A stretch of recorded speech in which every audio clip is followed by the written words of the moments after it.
Hello friends, welcome to my blogging channel. তোমরা কেমন আছো? আমি আগের তুলনায় অনেকই ভালো আছি, কিন্তু এখনো যে পুরোপুরি সুস্থ হতে পেরেছি তা বলবো না।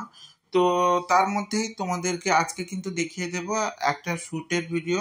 তো শ্যুটটা হলো মীরা শ্যুট। তো মীরা শ্যুটটা করার জন্য অলরেডি কিন্তু ড্রেস পরিয়ে দিয়েছি। তো মুখ দেখানো হবে না, তো এই শ্যুটটা একটু অন্যরকমই কনসেপ্টের শ্যুট। তো শ্যুটটা হচ্ছে একটু শ্যাডো ওয়ার্কের মধ্যে শ্যুটটা করার চেষ্টা করেছি। তো কিছু প্রপ ইউজ করেছি, যে প্রপগুলো তোমরা দেখতেই পাচ্ছ, যে রুদ্রাক্ষের মালা পরিয়েছি। তো রুদ্রাক্ষের মালার উপরে কনসেপ্টটা করেছি, এবং ময়ূর পালক, তারপরে একতারা, এইগুলো দিয়ে আমি শ্যুটটা করার চেষ্টা করেছি। তো এই শ্যুটগুলো করতে আমার কিন্তু বেশ ভালো লাগে। মানে দেখো, প্রত্যেকটা আমরা যারা কন্টেন্ট ক্রিয়েট করি তারা সবাই জানি যে আমাদেরকে কিন্তু প্রত্যেকটা রিচুয়াল অনুযায়ী শ্যুট বানাতে হয়, এবং সেই শ্যুটগুলোকে রেডি করা এবং প্রত্যেকটা রিচুয়াল সুন্দর সুন্দরভাবে রিপ্রেজেন্ট করা। সেটা যে কোনো ধর্মেরই শ্যুট হোক, যে কোনো রাজ্যেরই শ্যুট হোক, কোনো প্রপ অনুযায়ী আমরা সেগুলোকে ইউজ করার চেষ্টা করি এবং সেগুলোকে তুলে ধরার চেষ্টা করি। তো অনেক সময় তাতে ভালো রেসপন্সও পাই, আবার অনেক সময় ভালো পাই না। যখন ভালো রেসপন্স পাই না তখন একটু হলেও দুঃখ হয়। তো তবুও আমরা কিন্তু এইসব কন্টেন্টগুলো তৈরি করতে থাকি এবং প্রত্যেকটা রিচুয়ালগুলোকে আমরা সুন্দরভাবে লোকের কাছে রিপ্রেজেন্ট করার চেষ্টা করি। তো সেই রকমই একটা শ্যুট বলতে পারো। তো আজকে একটু কনসেপ্টটা আলাদা ধরনের, যেটা হচ্ছে মীরা শ্যুট। তো রাসলীলা বললেই কিন্তু মাথায় আসে কৃষ্ণ রাধা, এই ধরনের কনসেপ্টটাই চলে আসে। তো রাসলীলা বা গোপিনীদের সঙ্গে রাস, এটাই চলে আসে। কিন্তু এখানে মীরা শ্যুটটা করার একটা কনসেপ্ট ছিল। মীরা শ্যুটটা এই কারণেই করেছি যে কৃষ্ণ প্রেম, কৃষ্ণ প্রেম বলতে গেলেই প্রথমেই নাম আসে রাধার।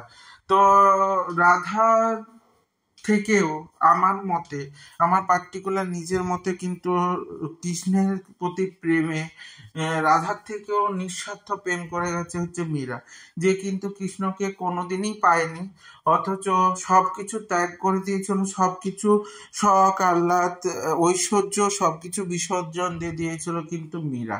তো সেক্ষেত্রে মীরাকে কিন্তু আমি শ্রেষ্ঠ বলে মনে করি রাধার থেকেও। জানি না, অন্যজনদের আলাদা আলাদা মত হবে, অন্যজনদের আলাদা আলাদা কনসেপ্ট হবে, বা অন্যজনদের আলাদা আলাদা মানে মত বিরোধ হতে পারে।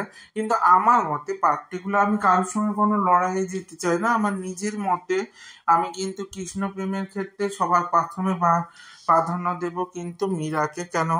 রাধা কিন্তু দেখো, কৃষ্ণের নামের আগেও রাধে কৃষ্ণ। তো রাধে কৃষ্ণ, রাধে কৃষ্ণ মানে প্রতি জায়গায় কিন্তু রাধার নাম আগে নেওয়া হয়েছে। তো সেক্ষেত্রে রাধাকে কিন্তু মানে কৃষ্ণের স্ত্রী না হওয়া সত্ত্বেও, প্রেয়সী হয়েও তাকে কিন্তু অনেক বেশি প্রাধান্য দেওয়া হয়েছে। তো রাধাকে দেবী রূপে গণ্য করে পুজো করা হয়েছে, এবং সব জায়গায় রুক্মিণীর থেকেও রাধাকে তুলে ধরা হয়েছে। কিন্তু সে জায়গায় মীরা সবকিছু ত্যাগ করে দিয়েও কৃষ্ণের প্রতি প্রেম করে গেল, অথচ কিছুই পেল না, অথচ নিঃস্বার্থভাবে প্রেম করে গেল। যেই প্রেমটাকে আমি তুলে ধরার চেষ্টা করেছি, যে একটা মূর্তির মধ্যে কৃষ্ণকে ভেবে, বা একটা আলেয়ার পিছনে ছুটে সেই কৃষ্ণ প্রেমটাকে তুলে ধরার চেষ্টা করেছি। তার সঙ্গে সঙ্গে আমি একটু রাধার শ্যুটও করে নিচ্ছিলাম। তো রাধার শ্যুটটা জন্য দেখো ড্রেস পরিয়ে দেওয়া হয়েছে, শুধুমাত্র পায়ের একটা কনসেপ্ট দেওয়া হয়েছে, সেই কনসেপ্টটা একটু অন্যরকম, যাতে হচ্ছে রাধা, এটা একটা পার্টিকুলার শ্যুট দেওয়া হয়েছে কেন, এটা অন্য একটা শ্যুটের সঙ্গে কিন্তু মানে মিক্স আপ করে দেওয়া হবে। তো আমার এই কনসেপ্টটা তোমাদের কেমন লাগলো, এবং সেই কনসেপ্ট অনুযায়ী তোমাদের কেমন কি লাগছে অবশ্যই আমাকে জানিও। এবং তোমরা আরো কি কি শ্যুট চাও সেটা আমাকে একটু জানিও, বা কি কি কন্টেন্ট চাও, বা কি কি ব্লগ চাও সেগুলো একটু জানিও। তো আমার এই ব্লগগুলো যদি ভালো লেগে থাকে তাহলে লাইক কমেন্ট শেয়ার করে দিও, আর ইউটিউব থেকে যারা দেখবে তারা সাবস্ক্রাইব করে দিও, এবং সাথে বেল আইকনটা ক্লিক করে দিতে ভুলে যেও না, যাতে আমার ভিডিওগুলো তোমার সামনে সবার প্রথমে চলে আসে। তো অবশ্যই তোমরা কমেন্ট করে জানিও কেমন কি চাইছো। দেখা হচ্ছে নতুন একটা ব্লগে, নতুন একটা সকালের সঙ্গে। তো ততক্ষণের জন্য একটা কথাই বলবো, তোমরা ভালো থেকো, সুস্থ থেকো এবং সঙ্গে থেকো, জুড়ে থেকো এবং কমেন্টের মাধ্যমে জানিও। টাটা।